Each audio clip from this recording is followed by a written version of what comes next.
Halo adik-adik, Pucung PTN 2020, kembali lagi bersama channel Edu Action yang kali ini kita akan membahas tentang persiapan kalian menuju UTBK 2020 nih.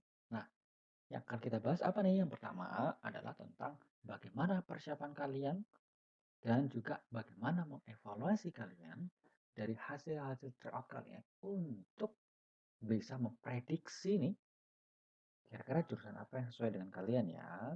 Atau sudah sampai mana persiapan kalian untuk UTBK kalian. Oke, kita mulai ya. Nah, jadi kita akan mulai bedah ini dari hasil-hasil nilai tryout. Yang ini kebetulan hasil tryout Edu Action yang kita laksanakan tanggal 22 Mei 2020 ya. Dan di sini kakak akan menunjukkan nilai nasionalnya ya. Oke. Nah, di sini kita lihat ada nilai yang kakak tandain warnanya kuning-kuning ini kok tingginya sama, jumlahnya sama. Oke, kita skip dulu di situ. Yang mau kita kasih tahu ke kalian di sini tentang nilai nasional adalah ini jangan sampai nilai-nilai tryout kalian ini dijadikan pedoman utama kalian untuk mengevaluasi kemampuan kalian dalam tryout. Ya, jadi hasil-hasil tryout seperti ini jangan dipakai sebagai acuan. Wah, aku tryoutnya kemarin sudah bisa dapat 700. Oh, yang kemarin udah bisa 800. Berarti aku yakin nih, aku pasti bisa ambil FK UI. Tunggu dulu. Oh, kenapa Kak? Karena kita harus lihat dulu nih. Benarnya itu 800 benar berapa? 700 benar berapa? Ya, jangan sampai terkecoh adik-adik. Kenapa? Karena kalau kalian berpatokan dengan nilai-nilai ini saja, bisa jadi kalian blunder loh. Ya enggak? Kenapa? Karena ini nilai ini bersifat fluktuatif. Jadi, setiap tryout, ya, setiap nilai nasional itu bersifat tidak pasti. Kenapa? Karena kita menggunakan item respon teori untuk UTBK 2020 panitia LTMPT ya, menggunakan teori respon teori. Artinya besaran nilai kalian itu bergantung dari hasil ujian semua peserta. Oke, jadi di sini kakak kasih clue sedikit bahwa kalau kalian mengikuti tryout, selesai tryout kalian muncul hasilnya cek nasional, itu bukan nilai nasional. Kenapa? Dan itu bukan nilai nasional yang menggunakan IRT. Kenapa? Karena bobotnya kita tidak tahu. Dan teman kalian yang belum tryout sudah belum tentu sama harusnya dengan yang kalian juga alami. Oke, nah untuk itu maka apa yang harus kalian perhatikan? Jadi mengevaluasinya itu adalah dari sini nih. Ceng ceng, kita buka data nih punya direction ya. Jadi kita buka data, lihat dulu benarnya benar berapa. Nih, misal kalau tadi benarnya 20 nih, karena makanya sama ya. Karena misalnya 20 tentu bobot sedang, susah, mudah, pasti sama nih. Nah, bagaimana dengan yang berbeda jumlah benarnya? Gitu. Nah, sekarang kita coba perhatikan nih. Nih, sama-sama benar 20, tapi skornya beda. Oke, ya. Terus di sini juga sama nih. Sama-sama benar 20, juga lagi-lagi. Benarnya jadi tinggi banget nih. 766 yang lainnya kecil. Loh kak, nggak ada yang 800-an, nggak ada yang 900-an, nggak ada yang bahkan nggak ada 1000-an. Ya, karena ini menggunakan item respon teori. Coba perhatikan. Ini kita buka yang punya LTMPT tahun lalu. Perhatikan soal di sini nih, di sini. Nilai maksimumnya tidak ada yang di atas 1000. Yang di ribuan adalah yang TKA-nya nih untuk Sentek. Ini juga sama nih, yang Sosum. Artinya aneh kalau ada tryout yang gampang banget tuh ngasih nilai rata-rata 1000. Wih, rata-rata loh ya, rata-rata 1000. Lebih bahkan. Jadi agak lucu aja sih, mungkin ngelihat ada yang bikin tryout terus seperti itu tidak diolah nilainya setelah siswanya atau peserta yang tryout langsung muncul hasilnya. Itu pertanyaan kakak, itu item respon teorinya dari mana gitu, karena yang benar adalah harus diolah dulu sesuai dengan jumlah peserta semua yang mengikuti tryout berapa, lalu baru deh diolah item respon teorinya. Ya, berarti kalau dari hasil tryout di sini, berarti siswa-siswa yang mengikuti tryout education itu kemampuannya udah mulai bagus-bagus nih. Jadi jumlah benarnya bisa jadi tinggi-tinggi gitu. Nah, terus juga di sini kita lihat bobot-bobot ya. Nih, perhatikan nih. Sama-sama ber-18 nih. Sama-sama ber-18 nih. Tapi jumlah hasilnya sama atau beda? Tapi hasilnya beda. Kenapa kok beda? Karena di sini dia bisa jadi yang salah adalah yang bobotnya kecil. Sedangkan yang di sini yang salah adalah yang kategori bobotnya yang sulit, yang tinggi jadinya. Nah, sedangkan ini coba perhatikan lagi nih. Wah, di sini sama-sama benar 18. Tuh, tapi beda banget. Yang satu di sini bisa 700. Yang di sini hanya bisa 800-an. Sorry, 687. Di sini juga 673. Ya kan? Lagi-lagi beda. Nah, artinya sekali lagi, kalian jangan patokan yang di sini. Oke, tapi kalian patokan di sini nih. Jadi selama tryout yang kalian adakan ini, nah jadi kalian bisa benarnya berapa nih? Nah, gitu ya. Kenapa kalau kalian tidak tahu benarnya berapa, kalian hanya patokan dengan nilai-nilainya, terus asal mula nilainya tadi kalian nggak tahu, gitu ya. Sehingga kalian butuh untuk mengevaluasi dari nilai-nilai ini. Sehingga ini yang kita lakukan di edukasi tryout yang selanjutnya, kita tidak lagi menggunakan metode item response theory. Artinya kita bisa menghitung menggunakan item response theory, tapi untuk selanjutnya kita tidak menggunakan item response theory supaya kalian tidak terlena, tidak merasa wah aku udah bisa 700 gitu ya. Gitu. Kenapa? Ini yang penting nih kalian harus dengerin. Yang pertama adalah kalau nilai nasionalnya tinggi tapi jumlah benarnya itu kisarannya sedang 18 atau mungkin 15 atau 12, kalian harus khawatir.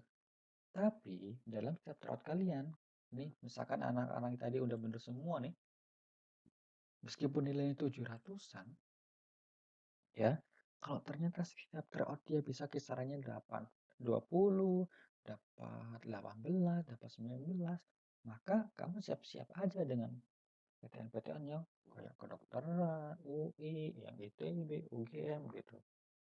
Jadi jangan terkecoh dengan lagi-lagi apa? Nilai nasional. Oke, di sini. Nah, sedangkan kalau perhitungan bobot itu bagaimana sih Kak? Kok bisa menghitungnya? Nah, kita tunjukin nih. Ini simulasi yang kita bikin ya perkiraan saja. Jadi sekali lagi ini perkiraan saja. Kenapa? Karena bobot-bobot nilai ini yang tahu persis adalah panitia. Jadi yang dilakukan sama kita di education hanya memprediksi, membuat analisa menggunakan item respon teori. Yang membedakan adalah bobotnya nih. Oke, kita buat bobot ada 1, ada 3 gitu ya, kemudian ada 5 nih. Jadi 1 ini adalah bobot yang presentasinya benarnya besar sehingga dia masuk kategori soal yang skornya kecil karena dia sedang mudah gitu. Terus yang di sini bobotnya 3, berarti masuk kategori sedang gitu. Yang di sini ini bobotnya tinggi nih 5, berarti ini masuk kategori yang skornya tinggi nih. Kenapa? Karena jumlah pasien bentarnya hanya kecil gitu ya. Jadi ini yang mau kita tunjukin ke kalian. Nah, dari bobot-bobot ini sebenarnya kita harus tahu dan kalian harus ngerti bahwa setiap nilai atau setiap subtes di UTBK nanti itu memiliki bobot yang berbeda-beda. Untuk apa? Untuk setiap klaster-klasternya nih. Gitu. Ya. Jadi misalkan si A ini Julia Valoni nih. Oh, jadi salah nih. Misalkan dia Scientech. Terus ini si Helita nih. Misalkan gitu ya. Ini ngambil dia Sosum. Ini meskipun anggaplah nilainya sama nih, misalkan kita ambil nilainya sama, track, kita copy di sini ya, nilainya sama nih. Oh, nilainya persis sama nih. Tapi karena dia saintek, yang satunya sosum, itu nanti hasilnya akan berbeda. Jadi nilai yang di sini itu akan pasti berbeda. Gitu. Ini kita copy. Ini lagi, tadi belum tercopy tadi. Nah, di sini sama. Tapi nanti hasil akhirnya karena dia saintek, yang di sosum berbeda. Itu yang pertama. Jadi ada bobot jurusan. Oke, yang kedua, sekarang ada lagi yang bobot klaster. Nah, bobot klaster gimana nih? Nah, kita asumsikan gini.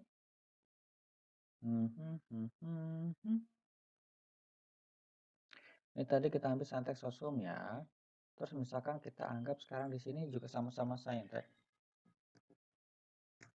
Nah, yang ini jurusannya ngambil FK, gitu kan? Yang satunya ngambil teknik.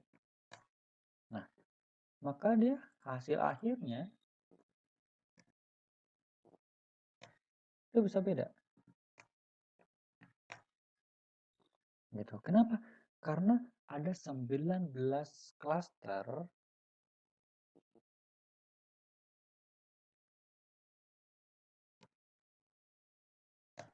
yang dipakai untuk acuan jurusan masing-masing PTN. Ya, kita punya data 19 klaster tersebut, cuma kita nggak bisa tampilin sekarang, dan itu yang kita akan berikan nih, yang strategi untuk yang seperti ini untuk yang adik-adik yang mengikuti konsultasi bersama Edu Action. Ya, jadi nanti di sini satu diberikan prediksi skor jurusan, dua nanti mereka, jadi kamu juga akan dikasih prediksi nilai jumlah bersih ideal. Yang ketiga ada treatment untuk persiapan kamu, gitu ya. Sama yang tak lupa di sini adalah prediksi jurusan PTN sesuai yang kamu mau. Nah, itu dia. Kenapa? Karena kita nanti pada saat konsultasi jurusan tidak mengacu dengan ini nih, tapi kita lebih mengacu kemana? Ini. Jadi misalkan mau ke FAKU ini, kuantitatifnya harus berapa? Penalaran umumnya harus berapa? Pengetahuan umumnya harus berapa? Seperti itu. Itu yang satu, yang pertama. Itu yang pertama ya. Yang kedua, terus tadi misalkan mau ke FKUI, tapi dari hasil treatment yang kita kasih, oh ternyata FKUI itu ketinggian deh buat kamu. Maka jurusan apa nih yang relevan buat kamu untuk bisa ambil supaya memaksimalkan kamu untuk lulus di PTN. Oke, ternyata nilai yang pas dengan hasil treatment kamu, kemudian juga dari nilai-nilai terawat kamu, oh yang memungkinkan adalah oh FK UNER misalkan gitu. Ya sebut saja seperti itu. Atau ternyata oh nggak jadi FK nih kak, gitu. Misalkan teknik-teknik mana yang sesuai gitu ya. Kita lihat dari situ. Lalu kita kasih nih prediksinya kalau mau sana itu kamu harus bisa benar berapa loh, kayak gitu. Nah untuk skornya ini sebagai acuan awal kita punya record jurusan saintek dan sosum untuk masing-masing PTN dari yang tahun lalu yang kita kebetulan dapat dari online gitu ya, kita bisa pakai untuk acuannya. Kemudian prediksi jurusan PTN ini, nah ini dia nih, kalian yang akan benar-benar dikasih strateginya. Oke, dan jangan lupa ini nih, ini informasi yang khusus banget yang kita kasih ke siswa yang konsultasi sama kita. So, ini aja video dari kita ya. Jadi ulasan kita tentang nilai ini. Jadi sekali lagi Kak ingetin sama kalian, fokus bukan ke sini, tapi fokus ke ini, ini, ini, dan juga yang ini juga. Oke, cukup sekian dari kakak ya. Oke, jadi ini video dari kita. Jangan lupa like, subscribe, dan share ke teman-teman kalian supaya kalian sama-sama tahu bahwa persiapan UTP kalian berada di jalan yang sudah benar. Bye.